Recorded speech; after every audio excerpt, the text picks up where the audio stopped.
اعوذ باللہ من الشیطان الرجیم بسم اللہ الرحمن الرحیم بسم اللہ الرحمن الرحیم اس کی تفسیر تدبر القرآن سے میں بیان کر رہی ہوں۔ شروع اللہ رحمان اور رحیم کے نام سے۔ اس آیت کی تاریخی حیثیت قرآن مجید کے مطالعے سے معلوم ہوتا ہے کہ اس آیت کا مضمون بہت قدیم زمانے سے اہل مذاہب میں نقل ہوتا چلا آ رہا ہے۔ یہ فصیح و بلیغ الفاظ تو ممکن ہے پہلی مرتبہ قرآن مجید میں نازل ہوئے ہوں، لیکن جہاں تک اس کے مضمون کا تعلق ہے، یہ کسی کام کے آغاز اور افتتاح کے لیے اس قدر موزونیت و مناسبت رکھتا ہے کہ دل گواہی دیتا ہے کہ اللہ تعالیٰ نے اس کی تعلیم انسان کو بالکل شروع ہی میں دی ہوگی۔ چنانچہ حضرت نوح علیہ السلام کے متعلق خود قرآن مجید میں یہ نقل ہے کہ انہوں نے اپنے با ایمان متعلقین اور اپنے ساتھیوں کو جب کشتی میں سوار کرایا تو اس وقت اسی سے ملتے جلتے الفاظ کہے۔ اس کا بسم اللہ مجریہا و مرساہا انا ربی لغفور الرحیم، یہ سورہ ہود آیت نمبر 41 ہے، اس کا ترجمہ ہے۔ اور اس نے کہا کہ اس میں سوار ہو جاؤ، اللہ ہی کے نام سے ہے اس کا چلنا اور اس کا ٹھہرنا، بے شک میرا رب بخشنے والا اور رحم کرنے والا ہے۔ اسی طرح حضرت سلیمان علیہ السلام نے ملکہ سبا کو جب خط لکھا تو اس کا آغاز بھی انہوں نے اسی طرح کے کلمات سے کیا تھا، جس میں کہ سورہ نمل میں آیت نمبر 30 میں بسم اللہ الرحمن الرحیم درمیان میں آ رہی ہے۔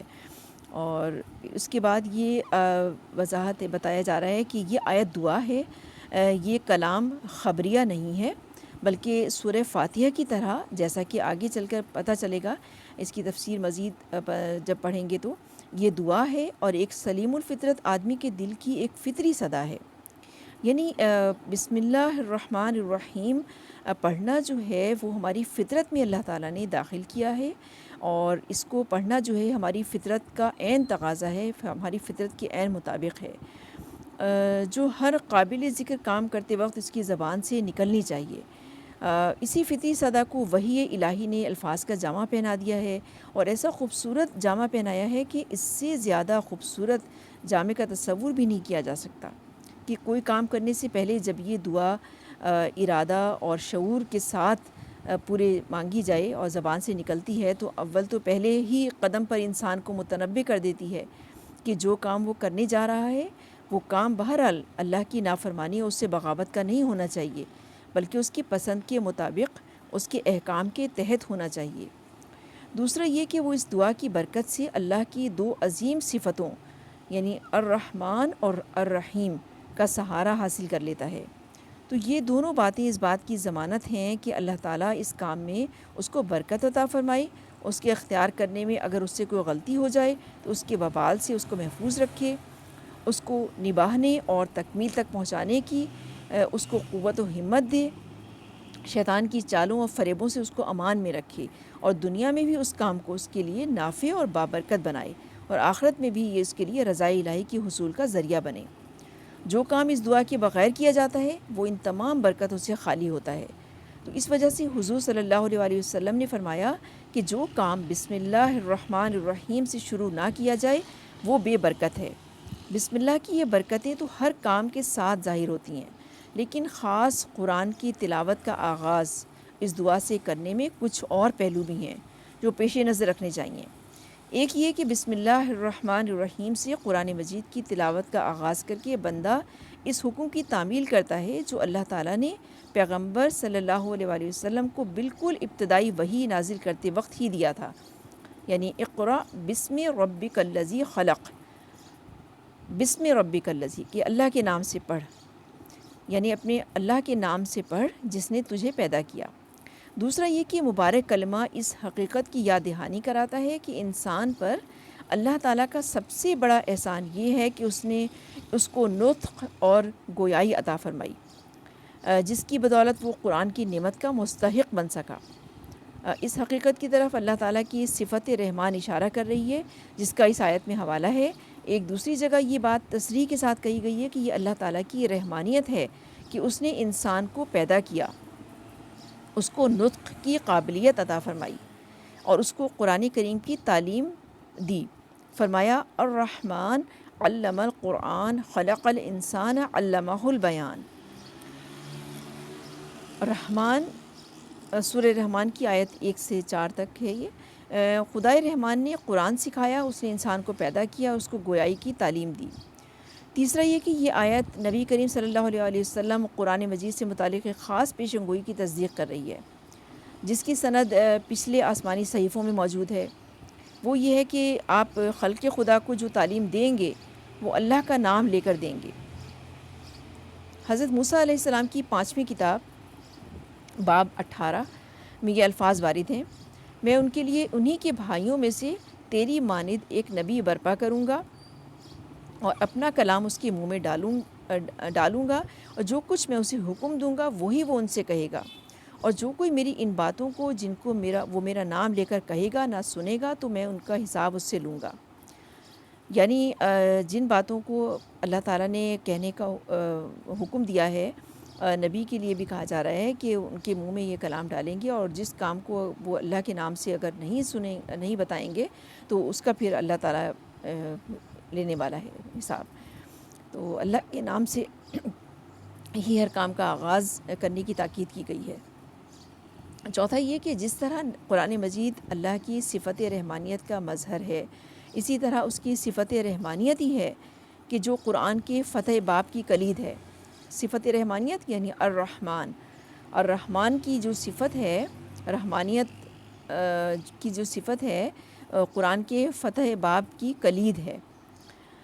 اسی سے اس کے بند دروازے کھلیں گے اور اسی سے اس کی مشکلات آسان ہوں گی۔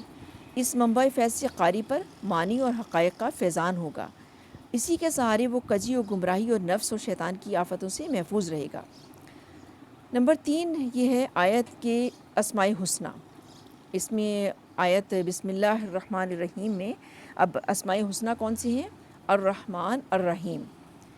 ایک اللہ، 3 اسماء اللہ تعالیٰ کے ذکر ہوئے ہیں۔ اللہ تو اللہ تعالیٰ کا ذاتی نام ہے نا، اللہ، رحمان اور رحیم۔ مختصراً ان کے مفہوم بھی سمجھ لینے چاہیے۔ اللہ کا مفہوم کیا ہے؟ اللہ کا نام لفظ الہ پر الف لام تعریف داخل کر کے بنا ہے۔ یہ نام ابتدا سے صرف اس خدائے برتر کے لیے خاص رہا ہے جو آسمان و زمین اور تمام مخلوقات کا خالق ہے۔ نزول قرآن سے پہلے عرب جاہلیت میں بھی اس کا یہی مفہوم تھا۔ اہل عرب مشرک ہونے کے باوجود اپنے دیوتاؤں میں سے کسی کو بھی خدا کے برابر قرار نہیں دیتے تھے۔ ان کو اس بات کا اقرار تھا کہ آسمان و زمین اور تمام مخلوقات کا خالق اللہ تعالیٰ ہی ہے۔ اسی نے سورج اور چاند بنائے ہیں، اسی نے ان کو مسخر کیا ہے، وہی پانی برسانے والا اور روزی دینے والا ہے۔ دوسرے دیوتاؤں کی پرستش وہ محض اس غلط گمان کی بنا پر کرتے تھے کہ یہ اللہ تعالیٰ کے مقرب ہیں اور اس کے ہاں ان کی سفارش کرتے ہیں۔ قرآن مجید میں ان کے خیالات نہایت تفصیل کے ساتھ بیان ہوئے ہیں۔ ہم اختصار کے ساتھ یہاں صرف 2-3 آیتیں نقل کرتے ہیں۔ سورہ زمر کی آیت، اس کا ترجمہ ہے، ہم نہیں پوچھتے ان کو مگر اس لیے کہ یہ اللہ سے ہم کو قریب کر دیں۔ پھر سورہ عنکبوت کی آیت 61 اور 63 کا ترجمہ ہے، وَلَئِن سَأَلْتَهُمْ سے سٹارٹ ہو رہی ہے یہ، اگر تم ان سے پوچھو کس نے بنایا آسمانوں اور زمین کو اور مسخر کیا سورج اور چاند کو، کہیں گے اللہ نے۔ پھر کہاں ان کی عقل الٹ جاتی ہے۔ اللہ ہی روزی میں وسعت دیتا ہے جس کے لیے چاہتا ہے اپنے بندوں میں سے، اور تنگ کر دیتا ہے اس کے لیے۔ اللہ ہر چیز سے باخبر ہے۔ اور اگر ان سے پوچھو کس نے اتارا بادل سے پانی پھر زندہ کی اس سے زمین اس کے خشک ہونے کے بعد، تو کہیں گے اللہ تعالیٰ نے۔ اسی طرح تمام قوتوں، قابلیتوں، تمام زندگی اور موت اور کائنات کے تمام انتظام کا حقیقی منبع اور مرکز بھی وہ اللہ تعالیٰ کو ہی مانتے تھے۔ سورہ یونس آیت نمبر 31 میں ارشاد ہو رہا ہے، ترجمہ مفہوم ہے اس کا، ان سے پوچھو تم کو کون روزی دیتا ہے، آسمان اور زمین سے، یا کون اختیار رکھتا ہے تمہارے سمع و بصر پر، اور کون نکالتا ہے زندہ کو مردہ سے اور نکالتا ہے مردہ کو زندہ سے، اور کون سارے معاملے کا انتظام کرتا ہے؟ تو جواب دیں گے اللہ۔ پھر پوچھو تو اس اللہ سے ڈرتے کیوں نہیں؟ رحمان اور رحیم۔ اسم رحمان غضبان اور سکران کے وزن پر مبالغے کا صیغہ ہے۔ اب یہ گرامر سمجھنے کے لیے تھوڑا بہت گرامر کا علم حاصل کرنا بھی بہت ضروری ہے قرآن سمجھنے کے لیے۔ یہ گرامر کی جو ان کو نو ہاؤ ہے وہ یہ سمجھ سکتے ہیں اس کو۔ اور اسم رحیم، علیم اور کریم کے وزن پر صفت کا بعض لوگ یہ سمجھتے تھے کہ رحیم کے مقابل میں رحمان میں زیادہ مبالغہ ہے، اور اس وجہ سے رحمان کے بعد رحیم کا لفظ ان کے خیال میں ایک زائد لفظ ہے جس کی کوئی خاص ضرورت تو نہیں تھی، لیکن یہ تاکید مزید کے طور پر آ گیا ہے۔ ہمارے نزدیک یہ خیال صحیح نہیں ہے۔ عربی زبان کے استعمالات کے لحاظ سے فولان کا وزن جوش و خروش اور ہیجان پر دلیل ہوتا ہے، اور فعیل کا وزن جو ہے دوام اور استمرار اور پائیداری اور استواری پر ہے۔ تو اس وجہ سے ان دونوں صفتوں میں سے کوئی صفت بھی برائے بیت نہیں ہے، بلکہ ان میں سے ایک خدا کی رحمت کے جوش و خروش کو ظاہر کر رہی ہے، یعنی رحمان اور رحمان جو ہے اللہ تعالیٰ کی کس چیز کو ظاہر کر رہا ہے؟ جوش و خروش کو۔ اور رحیم جو ہے اور رحیم یہ ظاہر کر رہا ہے کہ یہ رحمت جو ہے اللہ تعالیٰ کی رحم کرنے والا جو ہے یہ تسلسل ہے، اس کا یہ سب کے لیے جاری و ساری ہے، یہ دنیا میں بھی اور آخرت میں بھی جاری و ساری رہے گا۔ آخرت میں صرف مومنین کے ساتھ ہوگا اور دنیا میں سب کے ساتھ ہے اس کا رحیم کی جو صفت ہے۔ غور کیجیے تو معلوم ہوگا کہ اللہ کی رحمت اس خلق پر ہے بھی اور اسی نوعیت سے، جس میں اس میں جوش نہیں ہے بلکہ پائیداری و استقلال بھی ہے۔ اس نے یہ نہیں کیا ہے کہ اپنی رحمانیت کے جوش میں دنیا تو پیدا کر ڈالی، لیکن پیدا کر کے پھر اس کی خبر گیری اور نگہداشت سے غافل ہو گیا، بلکہ اس کو پیدا کرنے کے بعد وہ پوری شان رحیمیت کے ساتھ اس کی پرورش اور نگہداشت بھی فرما رہا ہے۔ یہ جب بسم اللہ الرحمن الرحیم پڑھیں نا تو ہم اس کی یہ والی تفسیر جو ہے نا ذہن میں رکھیں کہ الرحمن الرحیم کی کتنی خوبصورت وضاحت کی ہے تدبر القرآن میں۔ شان رحیمیت کے ساتھ اس کی پرورش و نگہداشت بھی فرما رہا ہے۔ بندہ جب بھی اسے پکارتا ہے وہ اس کی پکار سنتا ہے اور اس کی دعاؤں اور التجاؤں کو شرف قبولیت بخشتا ہے۔ پھر اس کی رحمتیں اس کی چند روزہ زندگی تک محدود نہیں ہیں، بلکہ جو لوگ اس کی بتائے ہوئے راستے پر چلتے رہیں گے ان پر اس کی رحمت ایک ایسی ابدی اور لازوال زندگی میں بھی ہوگی جو کبھی ختم ہونے والی نہیں ہے۔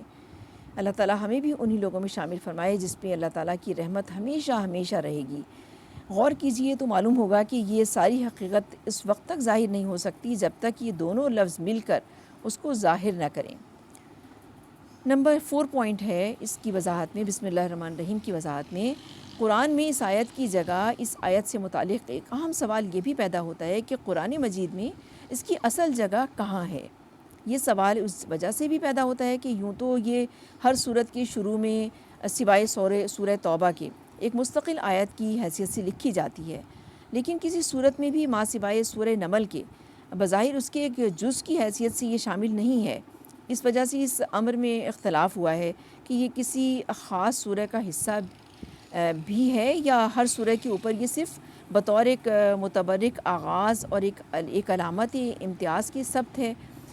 مدینہ، بصرہ اور شام کے قراء اور فقہا یہ رائے ہے ان کی کہ یہ قرآن کی صورتوں میں سے کسی سورہ کی بھی بشمول سورہ فاتحہ کی آیت نہیں ہے، بلکہ ہر سورہ کے شروع میں اس کو محض تبرک اور ایک علامت فصل کے طور پر درج کیا گیا ہے۔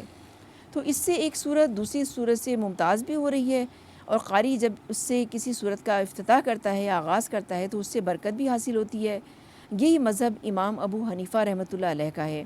تو اس کے برعکس مکہ اور کوفہ کے فقہا کا مذہب یہ ہے کہ یہ سورہ فاتحہ کی بھی ایک آیت ہے اور دوسری صورتوں کی بھی ایک آیت ہے۔ یہ مذہب امام شافعی رحمۃ اللہ علیہ ان کے اصحاب کا ہے۔ استاد امام مولانا حمید الدین فراہی رحمۃ اللہ علیہ اس کو سورہ فاتحہ کی ایک آیت اور دوسری صورتوں کے لیے بمنزلہ فاتحہ مانتے ہیں، یعنی صورت کا آغاز کرنے والا مانتے ہیں بسم اللہ الرحمن الرحیم کو۔ مجھے قوی مذہب قرائے مدینہ کا معلوم ہوتا ہے۔ اس کی وجہ یہ ہے کہ مصحف کی موجودہ ترتیب تمام تر وحی الہی کی رہنمائی اور رسول اللہ صلی اللہ علیہ وسلم کی ہدایات کے تحت عمل میں آئی ہے، اور بسم اللہ کی کتابت بھی اسی ترتیب کا ایک حصہ ہے۔ تو اس ترتیب میں جہاں تک بسم اللہ کے لکھے جانے کی نوعیت کا تعلق ہے، سورہ فاتحہ اور غیر سورہ فاتحہ میں کسی قسم کا فرق نہیں کیا گیا ہے، بلکہ ہر سورہ کے آغاز میں اس کو ایک ہی طرح درج کیا گیا ہے۔